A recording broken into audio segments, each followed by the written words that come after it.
دراصل دوسری شادی عورت کی ضرورت ہے، صرف مرد کی نہیں۔ یہی بات عورتیں نہیں سمجھتی۔ اس درد کو وہی عورت سمجھ سکتی ہے جو کم عمری میں بیوہ ہو یا طلاق یافتہ۔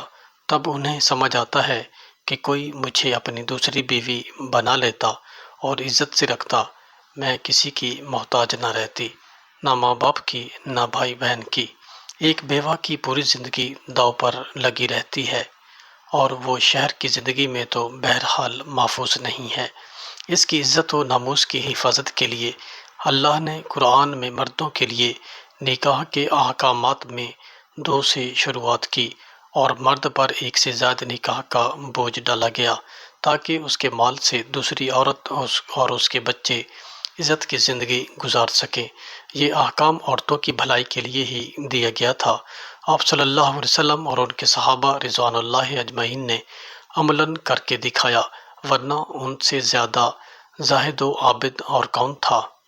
وہ اکثر اوقات ساری رات نمازوں میں گزار دیتے تھے، یہاں تک کہ عورتیں آپ صلی اللہ علیہ وسلم کے پاس شکایت لے کر آنے لگیں کہ میرے شوہر میرے بستر پر قدم کم ہی رکھتے ہیں۔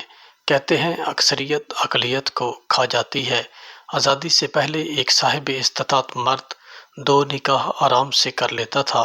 اگر کسی کی بیٹی اور بہن بیوہ ہو جاتی تھی تو مرد حضرات ان کی توجہ ادھر مبذول کراتے تھے کہ اللہ نے تمہیں 2 مکان اور دولت سے نوازا ہے، فلاں کی بیوہ کو اپنے نکاح میں لے لو، اور ان کے گھر والے بھی بیوہ و متعلقہ کا نکاح فوراً کر دیتے تھے۔ حالات انگریزی دور حکومت میں بھی بہت اچھے نہیں تھے، لیکن جب سے آزادی ملی تب سے جدید طرز تعلیم نے کفر کی آمیزش کر کے ایک خاص مزاج بنایا اور نئی نسل کو بالکل بگاڑ دیا اور اسلامی فکر سے دور کر دیا۔ بلکہ سچ کہیں تو نماز و روزہ اور حج کے علاوہ کچھ باقی نہ رہا۔ اقبال نے اسی لیے کہا تھا، تعلیم کے تیزاب میں ڈال اس کی خودی کو، تعلیم کے تیزاب میں ڈال اس کی خودی کو، ہو جائے ملائم تو جدھر چاہے ادھر پھر۔ سو بڑی محنت و یکسوئی سے اس کام کو کیا اور پوری طرح پھیر چکے۔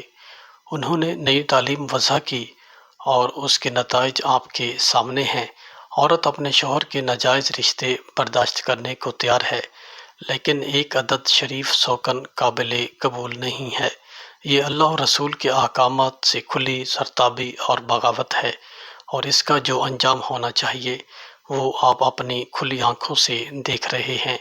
اس فکر کو عام کرنے کے لیے بچوں کو بچپن سے ہی اسلامی لٹریچر پڑھانا چاہیے اور انہیں مردوں اور عورتوں کے حقوق بتلانے چاہیے۔ ہم سب نے اسلام کبھی حلق کے نیچے اتارا ہی نہیں۔ آئلی قوانین تو حلق کے نتیجے مرد و زن میں سے کسی کے کبھی نہ اتر سکا۔ لڑکے جہیز لیتے رہے، کیا نمازی کیا پرہیزگار۔ حالانکہ یہ انتہائی ذلت کا کام ہے کہ تم کسی کی بیٹی بھی لو اور اس کے باپ سے پیسہ بھی لو۔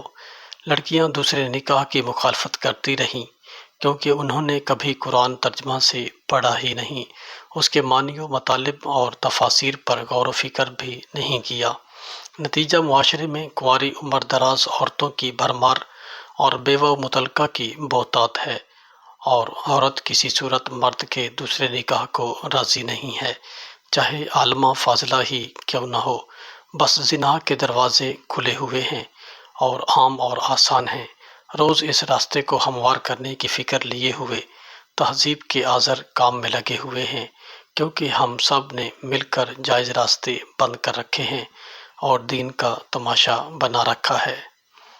اللہ پاک ہمیں سمجھنے اور عمل کرنے کی توفیق عطا فرمائے، آمین یا رب العالمین۔